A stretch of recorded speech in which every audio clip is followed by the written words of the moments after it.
다 함께 사도신경으로 신앙 고백하시겠습니다.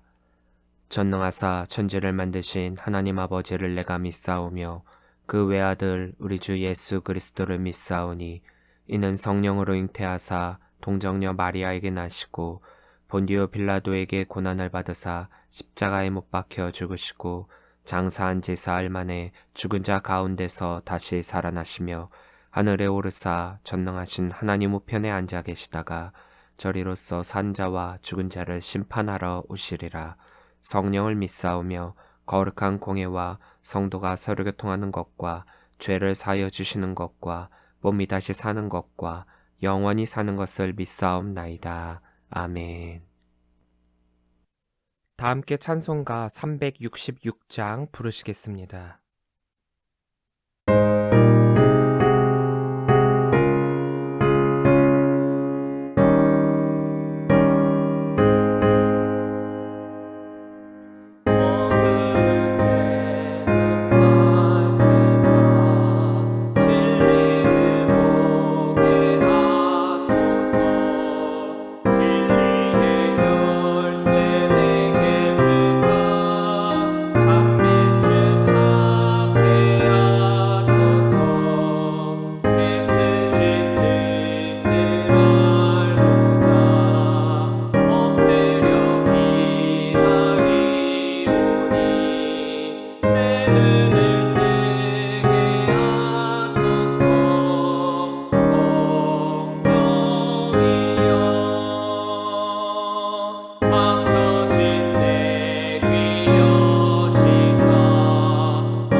오늘 우리에게 주신 하나님의 말씀은 출애굽기 9장 1절부터 7절 말씀입니다. 여호와께서 모세에게 이르시되 바로에게 들어가서 그에게 이르라. 히브리 사람의 하나님 여호와께서 말씀하시기를 내 백성을 보내라. 그들이 나를 섬길 것이니라.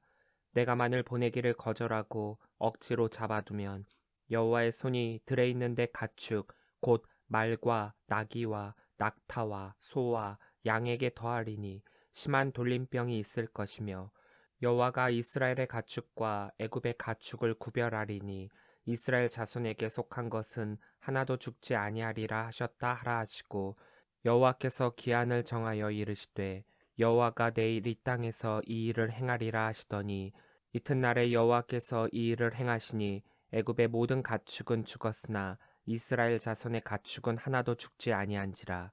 바로가 사람을 보내어 본즉 이스라엘의 가축은 하나도 죽지 아니하였더라.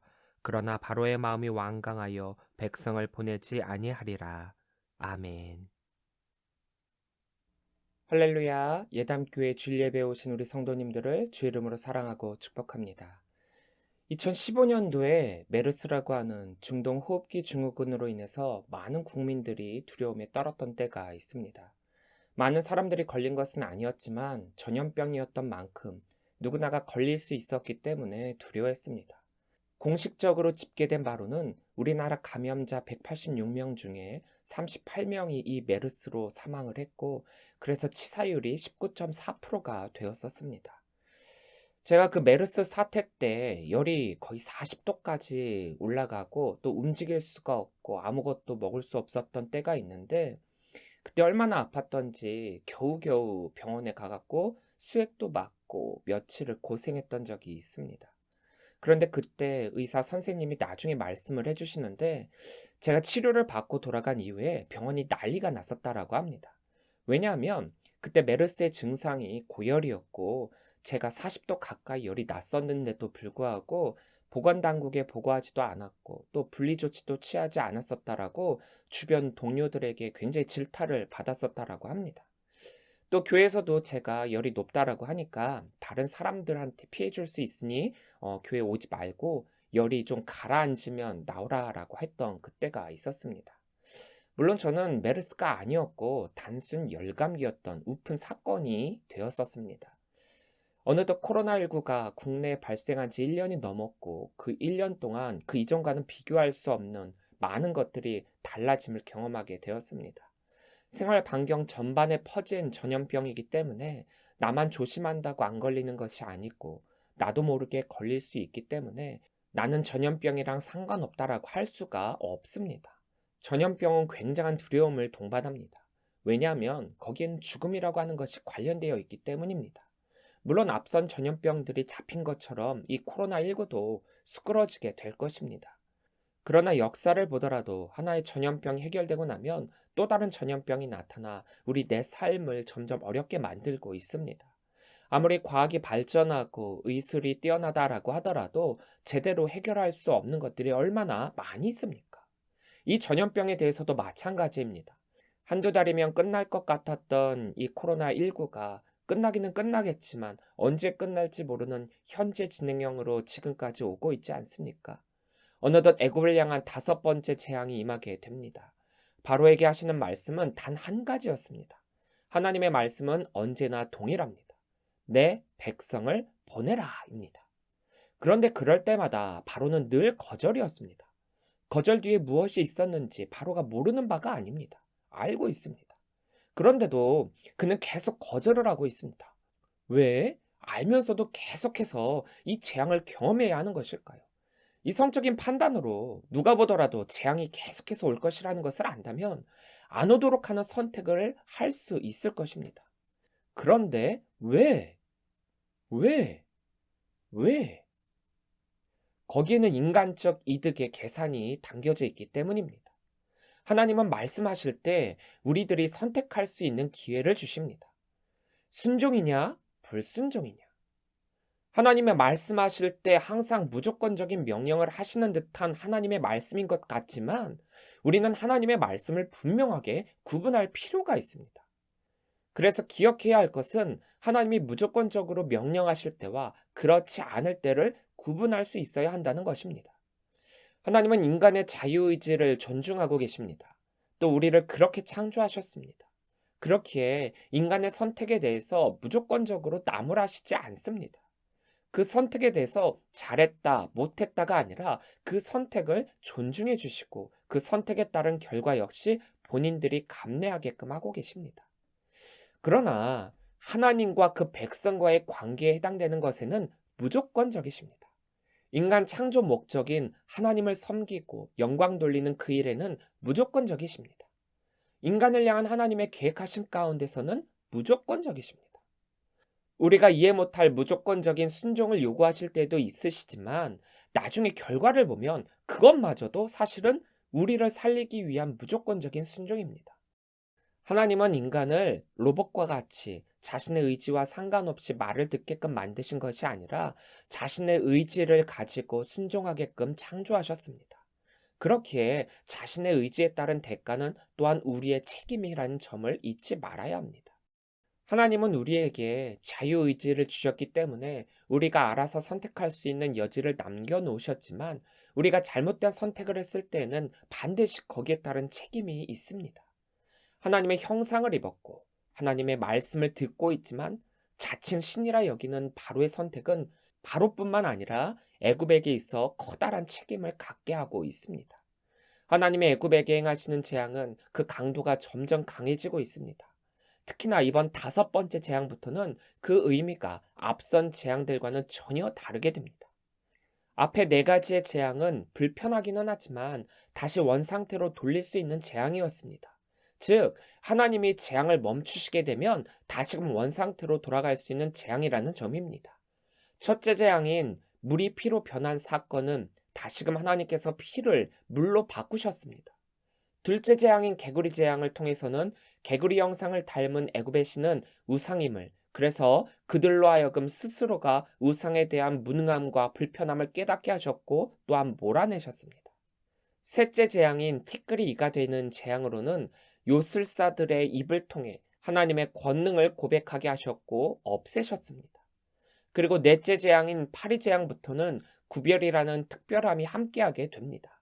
여기에서 구별이라고 하는 것을 통해 순종과 불순종의 필연적인 구분을 시작하신 것입니다. 이전에는 불순종을 했어도 하나님께서 원상태로 돌려놓으셨지만 이제는 그렇지 않을 것이며, 그리고 이 재앙의 대상은 모두가 아닌 불순종의 대상인 애굽의 안에서만 이루어지는 재앙임을 밝히고 계십니다. 그래서 같은 장소에 같이 있어도 같은 재앙을 경험하게 되는 것이 아니라 불순종의 대상에게만 재앙이 임하게 되는 하나님의 능력을 보여주고 계십니다. 하나님이 애굽에 내린 다섯 번째 재앙은 바로 가축이 병에 걸려 죽게 되는 전염병입니다. 3절입니다. 여호와의 손이 들어있는 내 가축 곧 말과 나귀와 낙타와 소와 양에게 더하리니 심한 돌림병이 있을 것이며, 여기에서 심한 돌림병이라고 사용된 데베르는 패스트, 전염병이란 뜻으로 구약에서 하나님이 무서운 심판의 상징으로 여겨지는 전염병을 의미할 때 사용되고 있습니다. 그런데 단순 전염병이 아니라 카바드, 심한, 무거운, 매우 심각한 전염병이기 때문에 일단 걸리면 살아남을 수 없는 치사율 100%의 무서운 병입니다. 전 세계적으로 사스는 9.6%, 메르스는 35.9%였고 코로나19는 2021년 2월 26일 기준으로 세계적으로 2.18%, 우리나라는 1.77%의 치사율을 가지고 있고 이것은 계속해서 또한 변하고 있습니다. 이 정도의 치사율로도 벌벌 떨고 있는 우리들인데 거의 100%라고 한다면 얼마나 심각한 것일까요? 물론 차이가 있다면 이 재앙은 사람이 아닌 애굽에서 방목하는 가축, 곧 소, 말, 나귀, 낙타, 목축대의 죽음이었습니다. 애굽인들은 다양한 야생 동물을 길들이려고 노력했으나 실패했습니다. 그래서 소, 당나귀, 말, 염소, 양, 돼지, 거위, 오리 등 제한된 종을 집중적으로 사육했습니다. 그리고 그 중에서 소과를 가장 좋아했습니다. 특히나 애굽에서는 황소 모스프란 여신 아피스를 숭배하고 있었습니다. 그래서 소들 중에서 특별한 무늬를 지닌 소를 아피스로 추앙하기도 했습니다. 그랬는데 그러한 가축들이 한두 마리도 아니고 때 죽음을 맞이하게 되었으니 얼마나 놀랍고 두려운 사건이었겠습니까? 이전 재앙까지만 하더라도 죽음과는 관련이 없는 재앙이었고 생활이 불편한 정도였습니다. 물론 첫째 재앙인 물이 피로 변한 사건은 살아있는 생물의 생명을 위협할 정도의 큰 것이기는 했지만 직접적으로 어떠한 생물도 죽지는 않았습니다. 그러나 지금은 상황이 다릅니다. 다시금 되돌릴 수 없는 죽음의 재앙입니다. 그것도 가장 큰 타격을 입은 것은 신정과 왕국입니다. 평범한 농부들은 아무리 살림살이가 넉넉해도 서너 마리밖에 기를 형편이 되지 못했지만 신전이나 왕이 소유한 땅에서는 수천 마리의 소를 방목을 했습니다. 물론 9장 19절, 21절을 보면 우리 안에 있던 가축들에게는 피해가 없었고 방목한 가축들만 죽임을 당했습니다. 이 말의 의미는 무엇이냐 하면 그들이 소유한 가축의 대부분이 이번 재앙을 통해서 죽임을 당하게 되었고 그로 인해서 재산적으로 큰 손실을 가지게 되었다라는 것입니다. 이 재앙을 통해서 우리가 주의 깊게 봐야 할 점이 있습니다. 하나는 하나님의 말씀에 불순종하게 되면 인간이 가장 소중하게 여기는 최고의 두 가지를 뺏길 수 있다는 것입니다.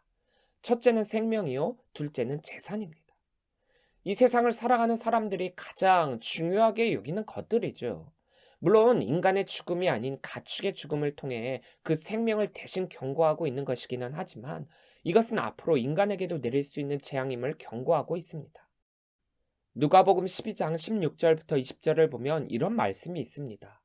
또 비유로 그들에게 말씀하여 이르시되 한 부자가 그 밭의 소출이 풍성하매 심중에 생각하여 이르되 내가 곡식 쌓아둘 곳이 없으니 어찌할까 하고 또 이르되 내가 이렇게 하리라 내 곡간을 헐고 더 크게 짓고 내 모든 곡식과 물건을 거기 쌓아두리라. 또 내가 내 영혼에게 이르되 영혼아 여러 해 쓸 물건을 많이 쌓아두었으니 평안히 쉬고 먹고 마시고 즐거워하자 하리라 하되 하나님은 이르시되 어리석은 자여 오늘 밤에 내 영혼을 도로 찾으리니 그러면 내 준비한 것이 누구의 것이 되겠느냐 하셨으니. 아무리 인간적인 이득에 계산을 하고 발버둥을 쳐봤자 하나님이 치시면 순식간에 모든 것을 다 잃게 되어 있습니다. 바로가 아무리 계산을 하고 발버둥을 쳐봤자 이미 결론은 나 있는 사건입니다. 그럼에도 바로는 하나님 앞에서 버티고 있죠. 참 이 말씀이 계속해서 제 귓가에 맴돌고 있습니다. 어리석은 자여, 오늘 밤에 내 영혼을 도로 찾으리니 그러면 내 준비한 것이 누구의 것이 되겠느냐. 우리가 이 세상에서 무엇을 위해 발버둥을 치고 있는지, 무엇을 위해 열심히 살고 있는지 이 말씀을 주의 깊게 간직할 필요가 있습니다. 또 하나는 개구리 재앙 때와 마찬가지로 그들이 신으로 추앙하고 있는 모든 우상은 다 부질없는 것이며 참된 신은 하나님 한 분뿐이라는 점을 선포하고 계시다는 점입니다. 그로 말미암아 생명을 주관하시는 분은 오직 하나님 한 분뿐임을 그들에게 알리고 계십니다. 그리고 이건 역시 구별된 재앙이고 그래서 더욱 하나님의 능력이 진짜 능력이라는 점을 상기시키고 있습니다. 4절입니다. 여호와가 이스라엘의 가축과 애굽의 가축을 구별하리니 이스라엘 자손에게 속한 것은 하나도 죽지 아니하리라 하셨다 하라 하시고. 모든 곳에 동일하게 질병이 일어난다면 그 사건은 그닥 별로 특별할 수 없습니다. 있음직한 일이죠. 그러나 구분되어 어디는 질병에 걸리고 어디는 질병에 걸리지 않고 했다라고 한다면 좀 다른 시각으로 봐야만 합니다. 물론 생명마다의 면역력도 다르고 환경도 다르기 때문에 같은 공간에 같이 있었다라고 해서 똑같이 걸리는 것은 아닙니다. 그러나 하나님은 이스라엘 백성의 가축과 또 애굽 사람들에게 속한 가축을 구별하셨습니다. 양쪽의 가축이 똑같이 죽었으면 자연적인 전염병이라고 생각할 수 있을 것입니다. 그런데 아니었습니다. 하나님의 말씀처럼 구별되어서 오직 애굽 사람들에게 속한 가축들만이 죽임을 당했습니다. 더군다나 우리의 들이지 않고 또 들에서 방목하던 가축들만 그런 것이기 때문에 기한 일이지 않습니까? 놀랍고 두려운 일 아니겠습니까?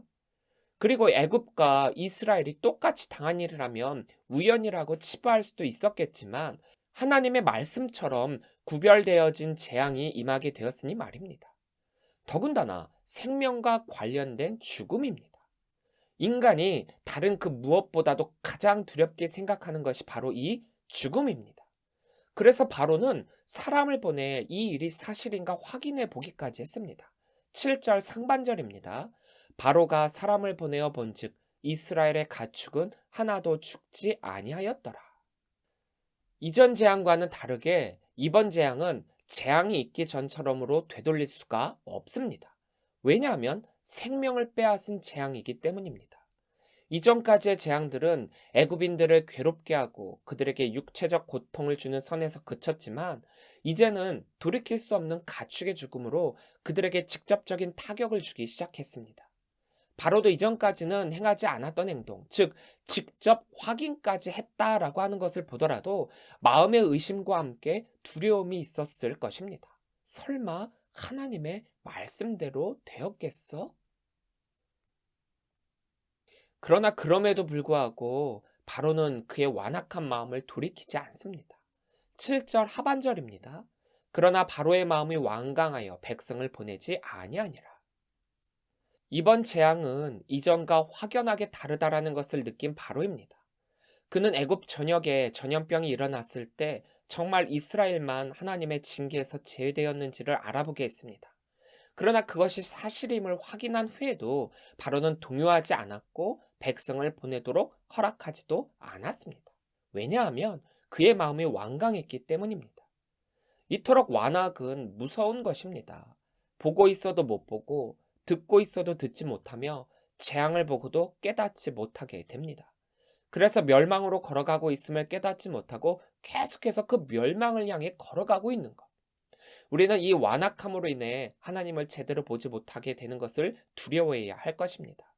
한 번도 안 먹어본 사람은 있을지 몰라도 한 번만 먹어본 사람은 없다라고 광고하는 맛집의 광고를 빗대 이야기하자면 처음부터 안 들리고 안 보였고 경험하지 못했다라면 몰라도 한 번 경험한 사람이 다시는 경험하지 못하게 되는 것을 두려워해야 합니다. 진짜 하나님의 심판은 단 한 번으로 끝나기 때문에 두 번 다시 경험할 수 없기 때문입니다. 경험하는 것 자체가 시작과 동시에 끝입니다. 이것은 경험 자체를 해서는 결코 안 되는 것입니다. 사무엘 시대의 영적 지도자였던 엘리 제사장이 처음에는 하나님을 신실히 믿었고 따랐던 제사장이었고 사울 역시도 하나님께서 보시기에 외모도 준수하며 하나님을 섬기기에 마땅했던 왕이었음에도 불구하고 엘리 제사장이 하나님의 음성을 듣지 못하며 또 사울 왕이 그 기름 부음을 빼앗긴 까닭이 무엇이었습니까? 이 완악함과 자만심으로 인해 하나님에 대한 두려움이 사라졌기 때문입니다. 이들이 처음부터 완악했던 자들은 아니었지 않습니까? 누구보다도 하나님을 신실하게 섬겼던 사람들입니다. 그런데 이들이 왜 완악하게 되었습니까? 하나님께 불순종했기 때문에 완악해졌습니다. 인간적 이득을 챙기는 계산이 그 안에 들어갔기 때문입니다. 완악하기 때문에 하나님께 불순종하는 경우도 있지만 더욱 조심해야 할 것은 하나님께 불순종하면 완악해진다라는 점입니다. 하나님을 모르는 자가 악한 이가 되는 것과 하나님을 알았던 자가 악한 이가 되는 것, 이 중에 누가 더 안 좋은 것입니까? 당연히 둘 다 안 좋은 것이지요. 바로처럼 되는 것도 문제고 엘리 제사장이나 사울 왕처럼 되는 것도 조심해야 합니다. 그렇기에 우리는 완악해지지 않도록 늘 하나님께 기도해야 합니다. 바로의 마음이 완악했습니다. 그런데 놀라운 것은 하나님은 이미 이것을 알고 계셨고 또한 계속 그럴 것이라고 말씀하신다라는 점입니다. 하나 덧붙이자면 하나님께서 바로의 마음을 완악하게 내버려 두고 계셨다라는 점. 이상하죠? 바로의 마음을 쳐서 돌이켜 또 약하게 만드는 것이 더 좋을 듯한데 하나님께서 바로의 마음을 완악하게 놔두셨다라니요. 우리가 생각하기에 하나님께서 이러한 재앙을 계속해서 내리고 있는 까닭은 하나님 백성의 구원에 있지 않습니까? 그런데 바로가 그들을 내어주지 않을 것임을 알면서도 왜 그 재앙을 계속해서 내리고 계시는가? 아니, 그것이 정말로 재앙이 맞기는 맞는 것일까? 그들을 향한 징계가 맞는 것일까? 우리는 이런 의문이 들 수도 있을 것입니다. 그런데 이것은 이미 하나님의 계획하심 가운데 일부이며 하나님은 순차적으로 강도를 높이고 있는 재앙으로 그들이 하나님의 하나님됨을 깨닫게 하고 계십니다. 하나님에 대한 완전한 굴복과 항복을 위해 조금은 번거롭지만 이렇게 하시고 계시는 것입니다. 바로가 하나님의 능력을 바로 깨닫게 되어 당장 그 말씀에 순종함으로 인해 이스라엘 백성을 보내주었다라고 한다면 이것은 이스라엘에게도 좋지 않은 방법이 될 것입니다. 애굽에 임하고 있는 이 재앙들로 인해 하나님의 능력을 경험하고 있는 것은 비단 애굽만이 아닙니다. 앞으로 하나님께서 가라고 하시는 곳으로 가야 할 이스라엘도 하나님의 능력을 경험하고 있는 것입니다. 그들은 그동안 하나님을 제대로 알지도 못했고 제사하지도 않고 있었습니다. 그런 그들이었는데 그들이 어떻게 하루아침에 하나님을 하나님으로 또 하나님을 유일신으로 섬길 수 있었겠습니까? 단 한 번의 재앙으로 이스라엘이 출애굽을 하게 되었다라고 한다면 과연 이스라엘 백성들이 하나님의 능력을 신뢰할 수 있었을까요? 바로의 반응들과 마찬가지로 우연의 일치라고 여겼을지도 모릅니다. 또 운이 좋았다라고 여길지도 모르죠. 이렇게 강력한 한방의 재앙으로가 아닌 순차적인 재앙을 내리고 있고 또 바로의 마음을 완악하게 내버려 두면서까지 여러 가지 재앙을 애굽에 내리고 있는 까닭은 바로 여기에 있습니다. 놀랍지 않습니까? 우리의 생각은 강력한 단 한 방의 재앙이 더 효과적이라고 여길 수 있었겠지만 하나님의 계획하심은 우리의 생각 이상의 것을 보여주고 계십니다. 물론 애굽편에서는 이스라엘을 곧바로 보내줬다면 이러한 재앙들을 경험하지 않아도 되었겠지만 바로의 완악함을 그 완악함대로 그냥 내버려 두심으로써 이스라엘로 하여금 하나님의 능력을 더욱 신뢰하게 만들고 계십니다. 우리의 생각과 달라도 하나님의 생각과 계획하심은 놀라운 결과를 가져옵니다. 우리는 그것을 신뢰하며 순종하기만 하면 됩니다. 지금 재앙이 애굽 땅에 임하게 되는 까닭은 무엇입니까? 하나님의 말씀에 순종치 않음에 있습니다. 완악으로 인해 하나님을 대적하고 있기 때문입니다. 그리고 처음부터 동일하게 하고 계시는 하나님의 말씀처럼 내 백성을 보내라 라고 하는 이 말씀을 실현하기 위해서입니다. 하나님 말씀에 불순종한 징계의 결과로 재앙이 임한 것입니다. 하나님의 백성인 이스라엘은 징계의 대상이 아닙니다. 하나님께서 구별을 하신 까닭은 이스라엘은 하나님의 구원의 대상이지 징계의 대상이 아니기 때문입니다. 일련의 이 모든 것들은 이스라엘을 위한 하나님의 은혜입니다. 같은 사건이지만 애굽에게는 재앙이고 이스라엘에게는 은혜입니다. 때로는 우리에게 임하는 고난과 고통과 아픔과 힘듦으로 인해서 그리고 어쩌면 악인이 더 잘 됐고 혹은 악인과 똑같이 아픔을 겪게 되는 것으로 인해서 하나님을 의심하고 계시지는 않습니까? 그러나 결코 그렇지 않습니다. 하나님의 말씀에 불순종하고 하나님을 대적하고 하나님을 업신여기는 악인들이 하나님의 징계 대상이지 하나님의 백성이며 하나님의 말씀에 순종하고자 하는 자들은 하나님께서 구분하셔서 결코 그들에게는 하나님의 징계가 임하지 않을 것이며 도리어 하나님의 구원이 임할 것임을 기억하시기 바랍니다. 하나님의 능력이 믿지 않는 자들에게는 재앙이요 믿는 우리에게는 은혜가 됩니다. 하나님의 능력을 신뢰하고 의지하고 순종하시기 바랍니다. 하나님의 계획하심은 한치의 오차도 없으십니다. 우리가 이 땅을 살아갈 수 있는 것은 오로지 주님의 은혜입니다. 이 세상 살이가 힘들다 여겨지는 그때도 하나님께서 걸어갈 힘을 주시고 고난이라 여겨지는 그때에도 마침내는 승리케 해주십니다. 주님의 은혜가 아니면 우리는 살 수가 없습니다. 우리의 생명까지도 다 하나님의 것이기 때문입니다. 그 하나님께 감사하며 승리하는 성도들이 되시기를 주의 이름으로 간절히 축원합니다. 기도하겠습니다. 사랑의 하나님 감사합니다. 오늘도 좋은 날 주시고 주님을 만나 주님께 예배할 수 있도록 하여 주시니 감사합니다. 늘 이때를 구별하고 시간과 장소와 물질을 주님께 구별하여 드리는 성도 되게 하여 주옵소서. 말씀의 삶을 산다는 것이 너무나도 어렵지만 무엇보다도 하나님 우선의 삶을 살게 하여 주시고 늘 겸손하여서 믿는 자들과 믿지 않는 자들 모두에게 본이 되는 신앙생활하게 하여 주옵소서. 주님께서 주신 말씀을 통하여서 우리의 신앙을 되새겨 보기를 원합니다. 하나님께서 애굽에 내린 재앙이 하나님의 말씀에 불순종한 애굽에게는 징계가 되었지만 하나님의 백성인 이스라엘에게는 하나님의 능력이요 은혜임을 보게 됩니다. 하나님 나라 백성인 우리들 역시 하나님께서 결코 망하게 하시는 것이 아닌 그 은혜의 삶을 살도록 허락하여 주신 줄 믿고 감사를 드립니다. 지금의 이때를 통하여서 우리의 믿음이 더욱 굳건해지고 하나님의 능력을 경험하며 더욱 그 입술에 감사함이 넘쳐나도록 하여 주옵소서. 모든 것이 주님의 은혜임을 깨닫고 그 주님의 은혜에 감사하는 삶을 살며 받은 그 은혜를 나누고 베푸는 삶 살게 하여 주옵소서. 인간은 연약하여 언제든지 악한 영의 유혹에 빠질 수 있고 하나님의 말씀에 불순종하여 완악해지고 자만하고 넘어질 수 있음을 고백합니다. 그렇게 우리 역시 늘 깨어 기도하게 하여 주옵시고 인간의 욕심에 따르는 삶이 아니라 주님의 인도하심대로의 삶을 살아가도록 하여 주옵소서. 육신의 병마와 싸우고 있는 또한 두려움으로 떨림으로 살아가고 있는 주의 자녀들이 있습니다. 주님의 권능의 손으로 그들을 어루만져 주시고 병마가 물러가게 하여 주시며 두려움을 담대함으로 바꿔주시사 주의 일 온전히 감당하며 승리하는 삶 살게만 하여 주옵소서. 모든 것을 주님께 감사드리오며 이 모든 말씀 예수님의 이름으로 기도합니다. 아멘. 다 함께 결단 찬양 오직 예수뿐이네 함께 찬양하시겠습니다.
계획 다 볼 수도 없고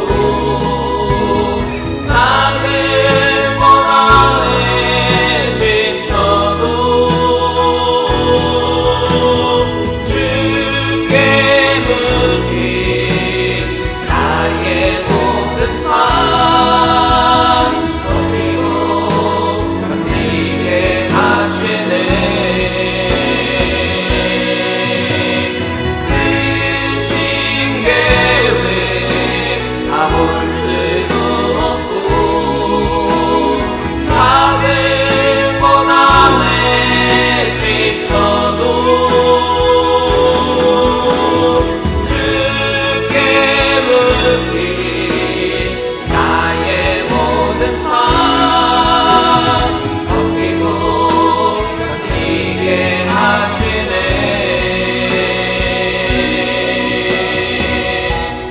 은혜 아니면 살아갈 수가 없네. 나의 모든 것 다 주께 맡기니 참된 평안과 위로 내게 주신 주 예수 오직 예수뿐이네.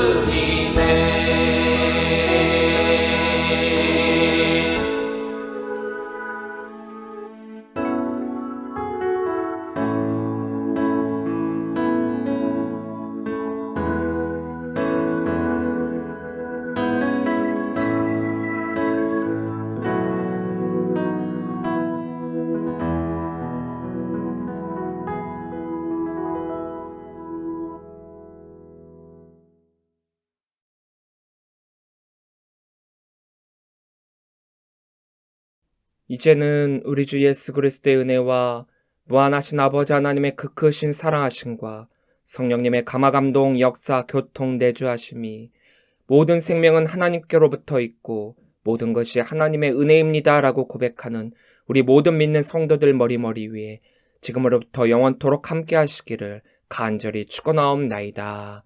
아멘.